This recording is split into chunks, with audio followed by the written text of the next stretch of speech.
This idea of China invading Taiwan, the language of invasion obviously is to justify what the US is doing, which is one of the things that they've done is actually they've signed a 2-year specialized training program for Taiwan's Navy with the Ministry of National Defense recently. So there's obviously an escalation there in terms of US troops presence in Taiwan. How much of that awareness does the Taiwanese public have? Because there's also all these reports recently about a significant rise in soldiers requesting early discharge from the Taiwan military. So is that a direct consequence of what is really an escalation towards a hot war with China? It's not really being spoken about much, the first part, but the issue you raise about a lot of military personnel requesting early discharge is true for a number of reasons. It could be what you're saying, but the other reason is because the military is not where we get a lot of our support. So we can cut their benefits and that'll be fine. We don't care because they don't give us votes anyways. But then at the same time, they're also saying we need to increase our defense readiness. So they want to increase their defense readiness, but they're also cutting their budgets, cutting their benefits, which is pretty short-sighted method. Because I think the DPP's number one priority right now, it's not even the so-called like what they call the defense of Taiwan, whatever. It's winning local elections in 2026 and the major election in 2028 for leadership.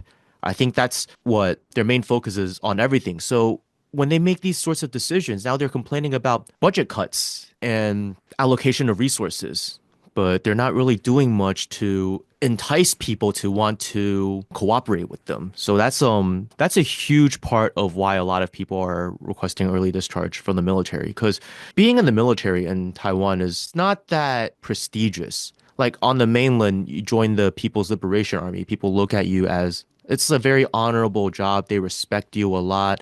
They view you as a defender of Chinese society. Whereas over here, well, first off, you're not getting much benefits, you're getting cut. And secondly, a lot of people just think you're joining the military because you're not cut out for anything else. And it's the one place where you can get an iron rice bowl. So there's not a lot of prestige or respect to begin with. With military, you have actual voluntary servicemen who are professional soldiers. And you also have conscripts. Now, conscripts, a lot of them join the military and they view it as like a prison sentence. They're just like, okay, this is something I just need to do as a male citizen. I just want to get it over with. And I think for professional soldiers, their mentality is, okay, I'll sign the contract and I'll just pray that no conflict actually happens and I get the benefits and I get to save some money and then I leave. That it really does show the level of preparedness of the military over here, if anything else. There is not much of a determination among soldiers, I believe, in really serving the military should a conflict break out, because they know it's not winnable. Right. Okay, that's interesting. I mean, if we contrast it to China's view compared to the US, if we look at Xi Jinping's New Year's address, he says this about Taiwan. We Chinese on both sides of the Taiwan Strait belong to one and the same family. No one can ever sever the bond of kinship between us, and no one can ever stop China's reunification, a trend of the times. So obviously, American commentators still consider these provocations. If you're saying that the general public in Taiwan doesn't even believe that a conflict with China is winnable in any way, I mean, obviously, we're looking at Taiwan that's like, what, 22, 24 million people population wise? Between 23 and 24. Right. So that's about the size of Beijing. I mean, it's not a fair comparison at all. So, what is the perspective of Taiwan? Like, do they hear these words from Xi Jinping? Like, what do they feel generally? The thing is, he says that every year. The leaders of the Communist Party of China say that every year. And if we go further back in Taiwan, the leaders of the Taiwan area would also say similar things like reunification is inevitable, though they would do it with an anti-communist twist. They would say reunification is inevitable. Our compatriots on the mainland will be freed from communist tyranny and will be reunited under the flag of the blue sky, white sun, and red earth, the so-called Republic of China flag. It's just that ever since the 90s, the leadership of Taiwan just stopped with that sort of rhetoric. But people in Taiwan, regardless of their political views, know that that's just what the mainland says every year. So they don't view it as anything out of the ordinary. It's just not news. It's just like your neighbor is breathing today. That's kind of the attitude.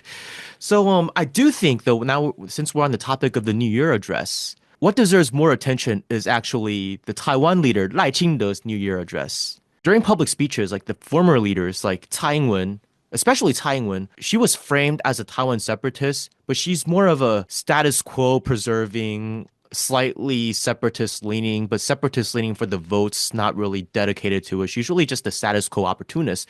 She would use the phrase like Taiwan, the Republic of China, which leaves a bit of ambiguity because you can either interpret it as her saying Taiwan is part of the Republic of China or that Taiwan is the Republic of China.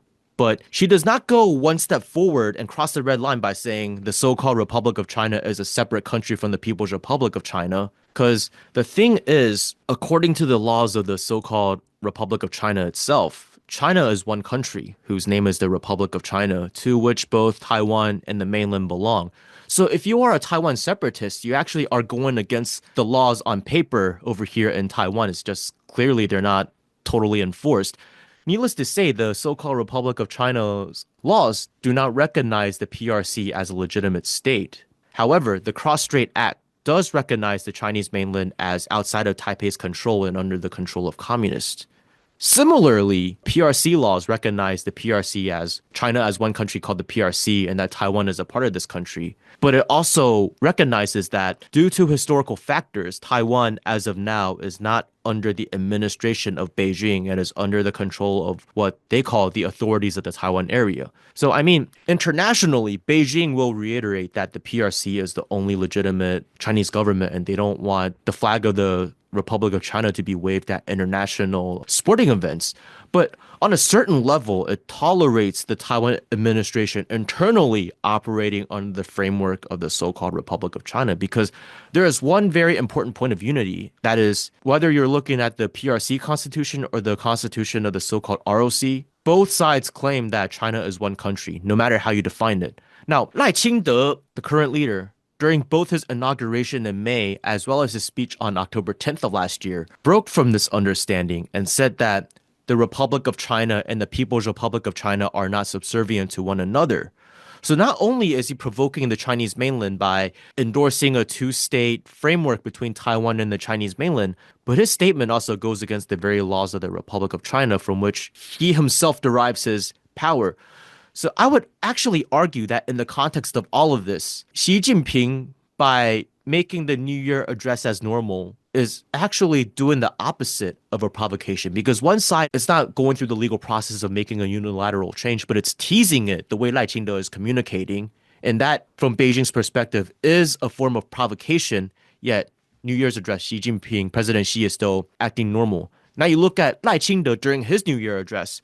I'm thinking because Trump was about to get inaugurated and the U.S. probably did not want Lai Qingde to provoke anything, they probably told him, hey, cut it out with the whole ROC and PRC not subservient to one another. So Lai Qingde complied, but he complied by also just removing any mention whatsoever of the so-called Republic of China, which is kind of ridiculous because legally over here in Taiwan, at least internally, he's the so-called president of the so-called Republic of China. Could you imagine the U.S. president during a speech making absolutely zero mention of the United States of America?